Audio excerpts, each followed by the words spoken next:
অবিশ্বাস্য, সিঙ্গাপুরে চুইংগাম খাওয়া কেন নিষিদ্ধ?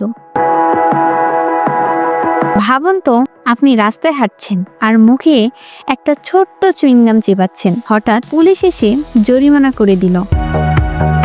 শুনতে অবাক লাগলেও বিশ্বের উন্নত ও ধনী দেশ সিঙ্গাপুরে সত্যি চুইংগাম খাওয়া প্রায় নিষিদ্ধ।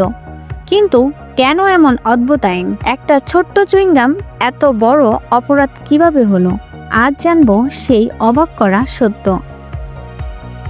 সিঙ্গাপুরকে বলা হয় বিশ্বের সবচেয়ে পরিচ্ছন্ন এবং শৃঙ্খলাপূর্ণ দেশগুলোর একটি। এখানকার রাস্তা এত পরিষ্কার যে মাটিতে একটা কাগজও খুঁজে পাওয়া কঠিন। ধূমপান, ময়লা ফেলা, দেয়ালে লেখা সবকিছুর জন্য রয়েছে কঠোর আইন। সরকারের একটাই লক্ষ্য, ক্লিন সিটি স্মার্ট নেশন। কিন্তু এই পরিচ্ছন্নতা রক্ষা করতে গিয়েই তারা নিয়েছে এক অবাক করার সিদ্ধান্ত, চুইংগাম নিষিদ্ধ। তাহলে আপনাদের অবশ্যই একটি প্রশ্ন, চুইংগাম কেন সমস্যা হলো? হ্যাঁ, 1980 থেকে 90 দশকে সিঙ্গাপুরে বড় সমস্যা তৈরি করে চুইংগাম। মানুষ যেখানে সেখানে চুইংগাম ফেলে দিত। বাস, ট্রেন, ফুটপাত, লিফলেটের বাটন সব জায়গায় লেগে থাকতো চুইংগাম। পরিষ্কার করতে সরকারের লাখ লাখ ডলার খরচ হতো। সবচেয়ে বড় ঘটনা ঘটে MRT ট্রেনে। কিছু দুষ্ট লোক ট্রেনের দরজার সেন্সরে চুইংগাম লাগিয়ে দেয়, ফলে দরজা ঠিকমতো বন্ধ হতো না। ট্রেন বন্ধ হয়ে যেত, পুরো সিস্টেম নষ্ট হয়ে যেত। এই ঘটনার পর সরকার সিদ্ধান্ত নেয় এনাফ ইজ এনাফ। তারপর 1992 সালে চুইংগামের বিরুদ্ধে কঠোর আইন চালু করা হয়। তাহলে এই আইন কতটা কঠোর?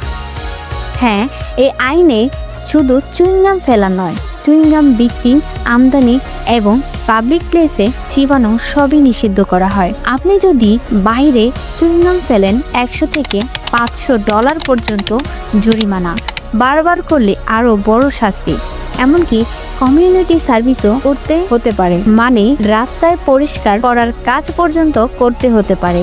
ভাবুন তো, একটা ছোট্ট চুইংগামের জন্য এত বড় শাস্তি। এখন কি পুরোপুরি নিষিদ্ধ চুইংগাম? হ্যাঁ, তবে একটা মজার ব্যাপার আছে, চুইংগাম পুরোপুরি নিষিদ্ধ না।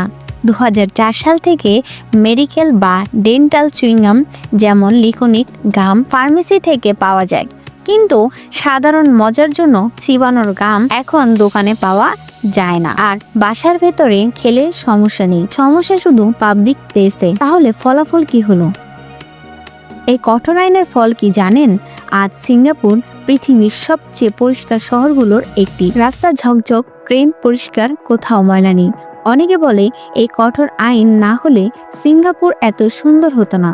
মানে একটা ছোট্ট চুইংগাম বন্ধ করে পুরো শহরের চেহারা বদলে দিয়েছে সরকার।